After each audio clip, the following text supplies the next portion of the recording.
साथियों नमस्कार। संचार क्रांति के इस युग में आज पूरा संसार सिकुड़कर एक शहर की तरह हो गया है। इसीलिए संसार के एक कोने में घटित होने वाली घटना अपना प्रभाव संसार के कोने कोने में छोड़ती है। हम जानते हैं कि अमेरिका संसार का प्राचीनतम लोकतंत्र है और भारत संसार का सबसे बड़ा लोकतंत्र। इसीलिए एक लोकतंत्र पर घटित होने वाली घटना का प्रभाव दूसरे पर होना स्वाभाविक है।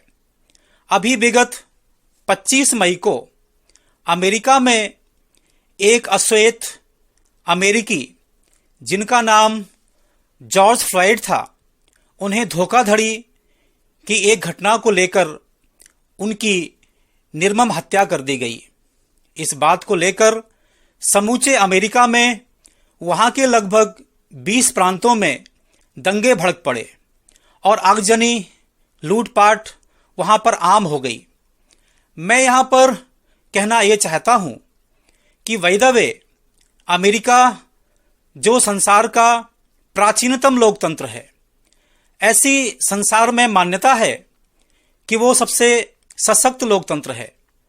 यदि ऐसी कोई घटना जो अत्यंत अप्रिय है, उसकी जितनी की जाए भर्त्सना की जा सकती है, उसका प्रतिवाद किया जाना चाहिए था, उसके बारे में विरोध किया जाना चाहिए था।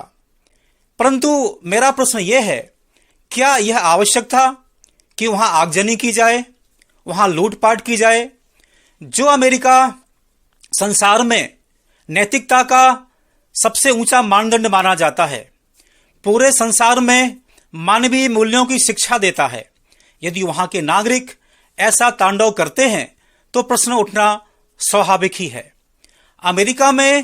प्राचीन अमेरिका में दास प्रथा थी। वहां पर वहां के महानतम राष्ट्रपति इब्राहिम लिंकन 1863 में आपने दास प्रथा का अंत किया। उसके आगे चलते हुए 1870 में वहां पर अश्वेतों को मताधिकार का अधिकार मिला। उसके लगभग 100 वर्ष बाद वहां पर एक अश्वेत महापुरुष पैदा हुए जिनका नाम मार्टिन लूथर किंग है। उन्होंने अश्वेतों को लेकर के एक बड़ा भारी आंदोलन खड़ा किया और वह बड़ा सफल हुआ। 1968 में उनकी निर्मम हत्या कर दी गई। उसके लगभग 50 वर्ष बाद 2008 में एक अश्वेत अमेरिकी जिनका नाम बराक ओबामा है, उन्हें राष्ट्रपति बनने का सौभाग्य मिला, और एक बार नहीं 2 बार। यहां पर मैं एक प्रश्न खड़ा करना चाहता हूं।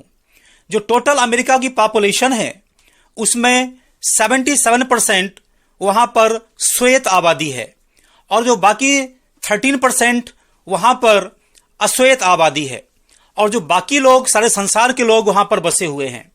मैं यहां पर यह पूछना चाहता हूं, यदि 77% पॉपुलेशन ने बराक ओबामा का समर्थन ना किया होता तो वो राष्ट्रपति कैसे बन जाते? इसका मतलब यह है कि जो वहां की बहुसंख्यक आबादी है वह इस प्रकार के भेदभाव में विश्वास नहीं करती। किंतु आज यदि इसी बात को लेकर के इस प्रकार के दंगे हों तो वह शोभा नहीं देते। इस प्रकार का विरोध होना अस्वाभाविक है। मैं यहां पर एक बात कहना चाहता हूं, जो लोग अमेरिका पर इस प्रकार के आरोप जड़ते हैं उनसे एक मेरा प्रश्न है, आज भी अमेरिका संसार के अन्य देशों के लिए सपनों का देश क्यों है? हमारे भारतवर्ष के ही लगभग 26 लाख लोग वहां पर रहते हैं। इसका अर्थ यह हुआ कि अमेरिका में जैसी वहां की परिस्थितियां बताई जा रही हैं ऐसी नहीं हैं। यदि ऐसी होती तो अमेरिका आज सपनों का देश ना बना होता। मैं यहां पर एक बात कहना चाहता हूं, प्रतिशोध की ज्वाला से आप किसी को जला तो सकते हैं, खुद भी जल सकते हैं, परंतु प्रतिशोध की ज्वाला मसाल बनकर किसी को प्रकाश नहीं दे सकती। वही बात हमारे देश पर भी लागू होती है। हमारे देश में अभी विगत कुछ माह पूर्व हमने सीएए को लेकर बड़ा भारी विरोध प्रदर्शन देखा, दंगे देखे। हमारे देश में भी जो हमारे देश का अल्पसंख्यक वर्ग है वो अपने आप को पूरे देश की मूलधारा से कटा कटा समझता है। यहाँ पर एक और वर्ग जिसे हम दलित वर्ग कहते हैं उसकी भी वैसी ही शिकायत है।